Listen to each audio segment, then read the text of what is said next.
Saludamos al abogado Mauricio Alarcón, él es director de la Fundación Ciudadanía y Desarrollo. Mauricio, bienvenido. Iniciemos con una visión, un comentario sobre la situación general del país en momentos literalmente de oscuridad. Gustavo, un saludo para ti, para la audiencia de Antena 1. Y parece que no solo nos apagan la luz, sino que nos apagan el ánimo y la esperanza en un momento en el que necesitamos de mucha energía para sacar al país adelante. Estamos en medio de un contexto electoral, como lo hemos discutido en ocasiones anteriores, en que necesitamos estar pendientes de qué dicen los candidatos, qué proponen para hacerle frente a los problemas que durante una década han sido prioritariamente los mismos para el país. No obstante, de una forma hasta más profundizada, debemos dedicar más tiempo y más esfuerzos a, por nuestra cuenta, combatir la inseguridad, preocuparnos de la situación económica o luchar efectivamente para que la corrupción no haga de las suyas en nuestra vida o en la de nuestras familias. Creo que el rol que tenemos nosotros como ciudadanos hoy más que nunca es vital de cara a ese proceso electoral de febrero de 2025. Más allá de varias propuestas que hay de una reforma constitucional o de una asamblea constituyente por parte de varios candidatos, hay propuestas, Mauricio, para confrontar, para atacar esta serie de problemas endémicos del país que son demasiado largos para numerar. Sobre lo primero, Gustavo, creo que varios sectores del país llevamos tiempo discutiendo sobre la necesidad de hacer un cambio profundo en la Constitución para hacer frente a esos errores que 16 años después, con la vigencia de la Constitución de Montecristi, ya han sido bien identificados. No obstante, no podemos ni debemos quedarnos con la propuesta vacía. Vamos a una constituyente, genial, pero ¿qué se está proponiendo en esa constituyente? ¿Cuál es el contenido? No olvidemos que un proceso de este tipo demanda planteamientos concretos, que la convocatoria que se hace, si es que se la hace desde el Ejecutivo mediante un decreto, debe contener hasta las reglas de juego básicas. Así es que no basta con echar mano del término, sino que creo hay que demandar aspectos mucho más aterrizados y puntuales para ver si es que no es simplemente más de lo mismo, llegar al poder para tratar de, con una sastrería llamada constituyente, hacerte un traje a la medida del poder que ostentas en determinado momento. Sobre el La segundo punto, Constitución, sí, adelante. simplemente, Gustavo, sobre el segundo punto, las propuestas tienen que ser concretas, tienen que ser realizables. Ahora ya no estamos frente a la elección de un gobierno de transición, estamos para elegir un gobierno de 4 años. Y como lo decía hace un momento, inseguridad, crisis económica, falta de empleo, corrupción, siguen siendo los temas prioritarios a ser atendidos por parte del gobierno respecto de los ecuatorianos. ¿Qué están diciendo los candidatos al respecto?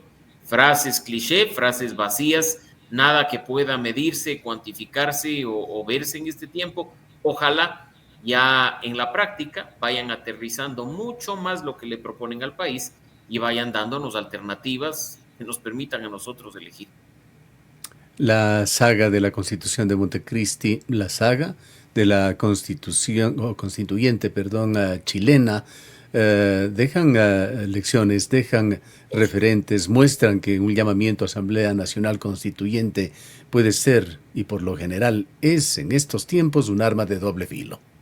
Por supuesto que sí, y eso es indudable, porque los procesos constituyentes terminan simplemente respondiendo a coyunturas. Por ello es importante ir al fondo. Vamos a un proceso constituyente, perfecto, ¿para cambiar qué? ¿Para dar una carta abierta con poderes ilimitados a un grupo de personas? ¿Para cambiar las instituciones? ¿Para eliminar el Consejo de Participación, regresar a 3 funciones del Estado? ¿Para arreglar los concursos públicos? ¿Para limpiar la justicia? Que nos digan qué se pretende con la constituyente, no que simplemente se mencione vamos a esto. El modelo chileno o la experiencia chilena que tú señalas es clave. Las instituciones se han agotado, vamos a un proceso constituyente. 3 procesos fallidos. Y no te olvides que en estos se pierden recursos que nos pertenecen a los ecuatorianos. se desgasta la política y se desgasta la ciudadanía. Por ello es que ante una institución tan importante hay que apuntar con las herramientas que corresponden. Una constituyente, Mauricio, y esto te pregunto en el plano de que tú eres un jurista, además muy conocedor de política, ¿puede abrir puertas a indultos, a perdones de cualquier tipo en el ámbito jurídico? Pero es que ya lo vimos en Montecristi. Abrir las puertas a una asamblea constituyente de poderes ilimitados es muy riesgoso. Ponerle límites a un poder constitucional reformista es fundamental al momento de tener la idea y convocar. Ya vimos a la constituyente de Montecristi otorgando amnistías incluso a personas acusadas de delitos tan graves como violación, y yo creo que eso es lo que tenemos que evitar. Los actores políticos sin duda son importantes y sabemos que hay amnistías, indultos, perdones totales que a algunas fuerzas políticas interesaría mucho. No obstante, hay que tener el panorama concreto. Por eso, las reglas de juego tienen que estar claras desde ya, no desde el momento en que alguien llegue al poder y firme el decreto ejecutivo de convocatoria únicamente. Hablando de constituyente, de institucionalidad en el país, de poderes fácticos, Mauricio, ¿qué lecturas va dejando esa publicación de los chats de Fernando Villavicencio, señalados por la Fiscalía como chats que no corresponden a la realidad, confirmados ya por algunos periodistas que señalan que efectivamente sus chats, tal como lo escribieron a Fernando Villavicencio, están presentes allí? Mira, Gustavo, yo creo que en este momento hay muchas preguntas que no se han hecho o que si se las ha hecho no han trascendido a lo público. Si se decía, y bueno, aunque algo ya se ha esclarecido, que el teléfono de Fernando Villavicencio estaba en poder de la Fiscalía y que únicamente entre ellos y el FBI tenían toda la información, ¿de dónde sale la filtración? Yo no me como el cuento de las redes sociales de salir a decir, uy, pueden ser chats falsos o adulterados, cuando ni siquiera la Fiscalía ha salido a decir ese tema. ¿Quién proporcionó la copia? Ahora conocemos que el celular de Fernando Villavicencio ha estado en manos de quien lo sucedió en la candidatura presidencial, el periodista Cristian Zurita, que ha sido él quien sacó una copia para su uso personal y quien además entregó una copia al FBI, según lo han señalado otros periodistas, y no ha sido desmentido por quienes entregaron el teléfono, las hijas del señor Villavicencio. Ahora, claro, podemos entrar a discutir el contenido, pero creo que hay que quedarnos en el origen, porque esto definitivamente en medio de una investigación que aún está vigente en la Fiscalía genera fuertes dudas y no estamos para que se tiren la pelotita de uno a otro lado, cuando además el contenido no es que compromete al difunto y como se pretende hacer creer no le va a dejar descansar en paz, sino que compromete a los que están vivos, compromete a los que decían que todo estaba bien y que eran personas impolutas y que en la práctica parece han tenido problemas no necesariamente de ilegalidades, pero sí de contravenciones a la ética muy graves, ¿no? Así es que hay que estar muy atentos de lo que sucede. Mira, Gustavo, yo aparezco en el archivo de los chats y a mí me ha venido a la memoria el chat que en su momento mantuve con el candidato presidencial Fernando Villavicencio, cuando me preguntó a propósito de las radiografías políticas que hace Ciudadanía y Desarrollo, por qué habíamos incluido una información sobre que en determinado momento fue accionista de una compañía. Y en el chat consta la respuesta. O sea, en definitiva, así es la metodología, eso sale en la superintendencia de compañías. Si tú tienes más información, facilítanos. Nosotros nos encargamos de publicarla incluso, como lo hemos hecho en otras ocasiones, como una fe de ratas o como información complementaria. ¡Qué gusto! Y pues cuando quieras nos tomamos un café para explicarte cómo funciona radiografía política. Un gusto, chao, chao. Ese chat está ahí. Y yo te puedo asegurar que es del chat que yo mantuve con Fernando Villavicencio. Entonces, al menos desde mi lado, yo digo el que nada debe, nada teme, ahí está la información. Probablemente hay otros cuyos mensajes comprometen y de forma bastante seria y pues ellos sabrán responder por el tema. La primera institución que se cae con esto, Mauricio, institución para la fe pública, es la cadena de custodia. Si esto no funciona en un Así es. caso tan grave, tan importante para el país, ¿qué podemos esperar del resto? Pero tú lo estás diciendo con claridad y mira que hay una institución, formalmente hablando, que ha tenido mucha credibilidad y mucha confianza por parte de la ciudadanía. Me refiero a la Fiscalía General del Estado y tiene un rol dentro de lo que está sucediendo. Así es que sería bueno que tengamos, insisto, un poco de claridad en cuanto al origen. Aquí es muy fácil lavarse las manos, echar la culpa al mensajero, decir que pues los periodistas que están publicando esto han sido cuestionados en ocasiones anteriores. Vamos a lo importante, vamos a lo que al país le interesa. Yo creo que lamentablemente, y te lo digo, hay mucho rabo de paja por parte de ciertos actores que eran maravillosos para señalar con el dedo, pero se habían olvidado que los dedos restantes de la mano les apuntaban a sí mismos. Se pone con estas revelaciones en jaque otra que debería ser una institución y una institución sagrada en un país, el periodismo. Sin duda, sin duda. Y mira que se hablaba mucho a propósito de los hechos de las últimas semanas o de los últimos meses de la ética y el periodismo. ¿Cuáles son los principios que mueven a un periodista, más allá de los de la práctica, que yo tengo que verificar, tengo que contrastar? La ética pesa y pesa mucho. Con esto que está sucediendo en este momento, creo que vuelve el debate al respecto.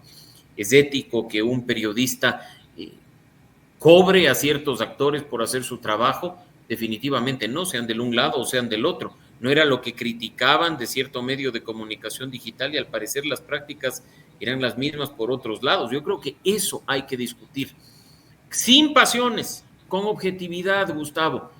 El periodismo, no hay que olvidar que es incluso una labor de defensa de derechos humanos, que el periodismo es una garantía de libertad de expresión, porque es a través de él que se conoce la situación de otros derechos humanos fundamentales. Mantener un periodismo transparente, mantener un periodismo con principios, con valores, con ética, con rigor, es fundamental en un país como el nuestro, en el que la ciudadanía se guía mucho por lo que dicen sus periodistas, sus analistas, lo que escuchan en medios de comunicación. La pregunta del millón, la pregunta de Sherlock Holmes, Mauricio. ¿Quién gana con la publicación de estos chats a estas alturas del partido? Mira, yo no creo que gane nadie en específico. A mí me preocupa, Gustavo, que pierde el periodismo, pierde la ética, pierde el país. Acá, por supuesto, podemos quedarnos una eternidad discutiendo si estuvo bien, si estuvo mal, si el contenido del chat A o el contenido del chat B, cuando yo creo que hay cuestiones de fondo dentro de esos mismos chats, insisto, que tienen que ser puestas en el lugar que corresponde. Es ético que un periodista cobre por sus servicios a ciertos actores, que cobre por lo que dice o por lo que cada, definitivamente no. Entonces yo creo que aquí hay que ver eso y hay que también, como lo señalaba hace un momento, enfocarnos definitivamente en lo que significa la filtración. Porque mira que, y tú lo debes haber visto, en varios grupos, en varios espacios de discusión, se echa el muerto de quienes están difundiendo. Ellos tienen la culpa. Qué mala práctica. Pero parece que se les olvida que hay un origen de esas cosas, ¿no? ¿Y quiénes son? ¿Por qué filtraron? ¿Qué interés tienen en que esto se dé a conocer al país, a la ciudadanía? Esas preguntas son las que tenemos que hacernos, no quedarnos a medio camino en la superficialidad o en la mediocridad de si me cae bien o me cae mal el periodista. Como dice la hija de Fernando Villavicencio, es lamentable que esto suceda cuando mi padre no puede defenderse, pero son realidades, son situaciones actuales. Preguntaría Mauricio, ¿cómo queda la imagen de Fernando Villavicencio? Mira, sin duda, Gustavo queda comprometida. Es una lástima que, como ha dicho una de las hijas de Fernando Villavicencio, él ya no pueda defenderse. Indudablemente eso no es óptimo en estos casos, pero de nuevo, sí hay cuestiones que comprometen seriamente a una persona que no está entre nosotros, pero que además se presentó al país como un gran defensor de la democracia, de la transparencia y pues lo que estamos viendo en este momento contradice eso, ¿no? Para algunos creo que es un tema no muy fácil de asimilar, te lo digo, que hay mucho que discutir, de releer, además, no quedarnos en una lectura superficial de muchos de estos chats, para incluso con un debate responsable poder sacar mejores conclusiones que las que hasta el momento hemos sacado. Bien, vayamos en esta última parte de este corto diálogo, Mauricio, a las acciones que está tomando el candidato presidente, las propuestas para leyes orgánicas que ha enviado a la Asamblea, así como las reformas a la Constitución. Siempre lo he dicho, Gustavo, y en este espacio y contigo, no es óptimo que el Poder Ejecutivo tenga acceso a una reelección inmediata. Está en ejercicio de poder y a la vez busca mantenerse en él.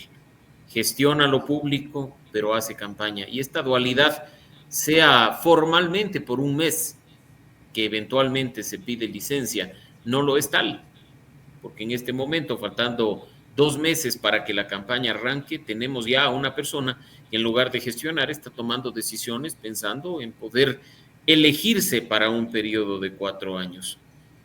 Tener esta doble condición de presidente y candidato, algunos criticamos cuando el que la tuvo fue Rafael Correa y la criticamos hoy cuando el que la tiene es Daniel Noboa. O se es una cosa o se es otra. Mira que hemos llegado al absurdo incluso de hacer una propuesta que raya de la forma más burda en el populismo penal de querer limitar derechos de las personas privadas de libertad. Un absurdo que además, con seguridad, me atrevo a decir, la Corte Constitucional negará. Claro. Y que Usted después... sabe que no tiene futuro en absoluto, pero se la lanza igual. Pero ¿por qué hacerlo? ¿Porque es rentable? ¿Porque reditúa en una campaña electoral? Eso es ser irresponsable, Gustavo. Entonces yo creo que acá hay que estar muy atentos de lo que escuchemos. ¿Acaso en este momento, por ejemplo, nos estamos cuestionando el hecho de que el presidente lance una iniciativa para regalar a los jóvenes $400 durante 3 meses, que debe registrarse no en una página de una institución pública, sino una página personal que constituye campaña del presidente candidato? Ese tipo de cuestiones son las que tenemos que discutir, porque la ética se condena, venga del pasado o venga del presente. Nos quieren hacer creer que este es un nuevo Ecuador, pero parece ser el viejo Ecuador con nuevas mañas, nada más. Hay una serie de ayudas, de alivios financieros, etcétera, que son pregonados por el régimen, que los llega a decir en discursos de orden el propio presidente de la República, pero que en la práctica no están funcionando. Porque no se puede, Gustavo, mediante decreto ejecutivo, meterle mano al sistema financiero nacional. O si se lo hace efectivamente, se puede generar un daño irreversible. Mira que en muchos casos, como quizá tú debes haber visto en las redes sociales, hay personas que dicen: hemos hablado con nuestra tarjeta de crédito para acogernos al periodo de gracia y obviamente nos lo quieren dar, pero bloqueando la tarjeta de crédito. Entonces, lo planteado no resulta. No se puede hacer las cosas así con un chasquido de dedos y como por arte de magia, ¿no? Yo creo que acá las soluciones cortoplacistas que rayan en el populismo y en la demagogia le hacen daño al país, le hacen daño a la ciudadanía, aunque puedan resultar, insisto, redituables en el aspecto electoral, que es, creo yo, lo de momento más le interesa al señor Noboa. Volviendo al inicio, Mauricio, ¿qué se perfila en el futuro mediato, antes de marzo, antes de que retornen las lluvias en el austro del país? Bueno, yo creo que acá hay que concentrarnos, a pesar de las dificultades, de los apagones y de todo lo que está sucediendo, en el proceso electoral. No es un tema que esté solucionado. Mira que ni siquiera todas las candidaturas presidenciales, como sabes, están en firme. Entonces hay que enfocarnos en esto, hay que estar atentos de lo que ocurra, de lo que diga, de lo que haga el Tribunal Contencioso Electoral, de lo que suceda con la señora Verónica Abad, que eventualmente y hasta el día de hoy quedará encargada de la presidencia durante el mes de enero, hay que estar atentos de lo que ocurra con los candidatos a la Asamblea Nacional, teniendo en cuenta que pues ellos son el primer poder del Estado y el órgano de representación por excelencia. Así es que enfoquémonos en lo electoral, esperando que pues mejore la situación de la energía, que mejore la situación económica, pero con los ojos en febrero, con los ojos después en la segunda vuelta, porque quienes van a tener el país para gestionar durante los próximos 4 años tienen que ser personas capaces, probas y con propuestas realizables. Y eso únicamente depende de nosotros. Gracias, Mauricio, por habernos acompañado. Siempre un gusto, Gustavo. Un gran abrazo a la distancia para ti y para la audiencia de Antena 1. Declaraciones del abogado Mauricio Alarcón, él es el director de la Fundación Ciudadanía y Desarrollo.